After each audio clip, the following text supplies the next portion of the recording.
Greetings everyone. Breaking news. September 2025 will go down as a defining chapter in the history of West Africa. For decades, Senegal has been celebrated as a stable democracy, a rare example of peace in a region often painted with instability. But in 2023 and 2024, seismic news broke. Massive offshore oil reserves were discovered in Senegalese waters. Not just a small find, not a handful of barrels, billions of barrels capable of transforming Senegal from a struggling developing country into a serious global energy player. You'd think this would be a moment of joy and celebration, a chance for Senegal to step into a new era of prosperity. But instead, what followed was a chilling warning from Europe, more specifically from France. Just last week, after political upheaval in Paris forced a change of leadership, France's newly appointed prime minister stood before the press and delivered a shocking message about Senegal. His exact words, "Senegal, which has discovered crude oil and will soon be an oil-producing country, will soon be exposed to important terrorist attacks. So either we exploit the crude oil on their behalf, or we do it together, or we let them do it alone, and we all know the consequences of that." Think about this carefully. That wasn't a warning, it sounded more like a threat. A European leader, just days into office, openly declaring that if Senegal dares to control its own oil, it will face terrorism. Who decides that? Who plants that idea? And more importantly, does this not sound like the blueprint of a plan? This is not new. Every time Africa discovers valuable resources, the same script unfolds. In Libya, oil wealth was used as an excuse for foreign invasion in 2011. In the Democratic Republic of Congo, rich deposits of cobalt and gold sparked decades of conflict. In Mali, once gold was discovered, terrorism suddenly became the justification for French troops to move in. It is a pattern, a dangerous cycle. First, resources are found. Then, instability magically appears. Rebels rise. Terrorists multiply. Foreign forces intervene. And the people, ordinary Africans, end up poorer than before. Now, the crosshairs are on Senegal. Let's not forget, Senegal was once the crown jewel of French West Africa. Independence came in 1960, but France never truly left. The CFA franc, a currency born in Paris, still binds Senegal's economy. French companies dominate trade. French military officers continue to train Senegal's army. And now, with oil on the horizon, France is signaling it wants the final piece of the puzzle: energy control. If France drills Senegal's oil, Paris will grow stronger. But if Senegal controls it independently, the colonial chain weakens even further. That's why this warning was issued now. It's pressure, plain and simple. We are not talking about pocket change here.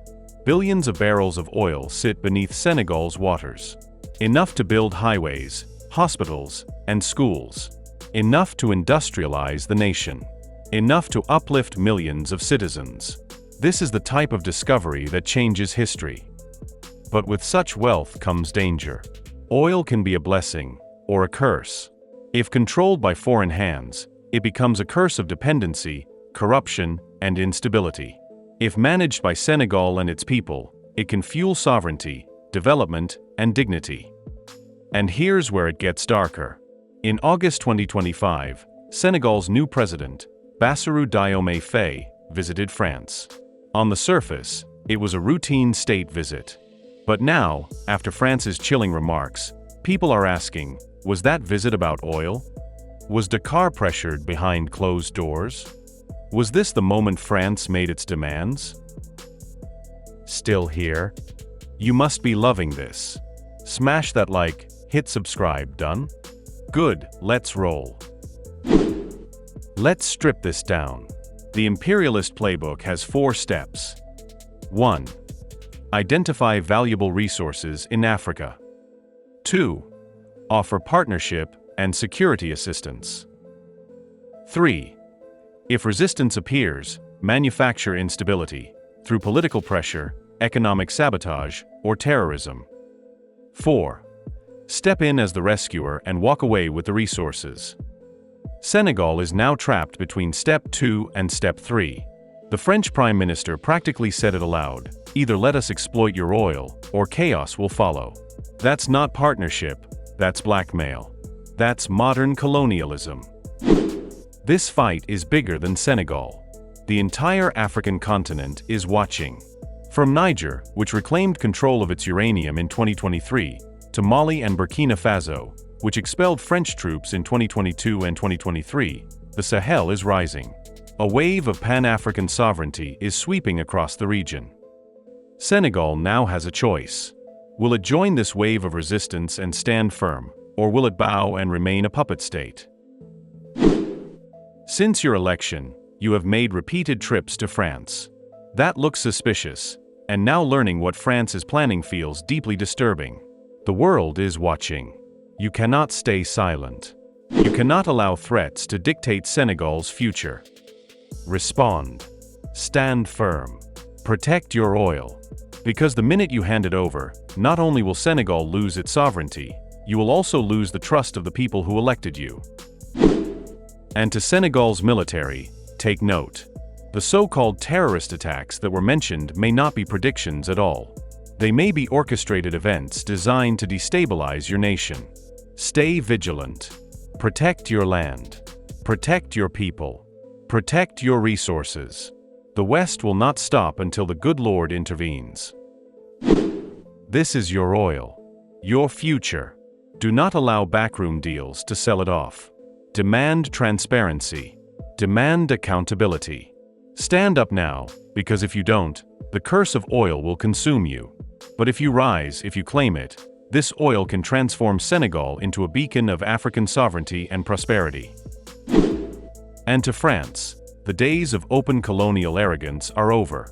The threats, the blackmail, the intimidation, they no longer work. Africa is not asleep. The youth are awake. The people are alert. The continent is rising. Senegal stands at a crossroads. One path leads to sovereignty, dignity, and independence. The other leads to dependency, betrayal, and chaos. Which path will Senegal choose? Because this is not just about oil. It's about the soul of Africa.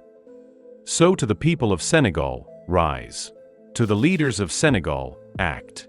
To France, respect. And to Africa, unite.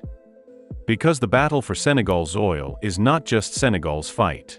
It is Africa's fight. It is sovereignty's fight. It is the fight for dignity. And the time is now. So, what do you think?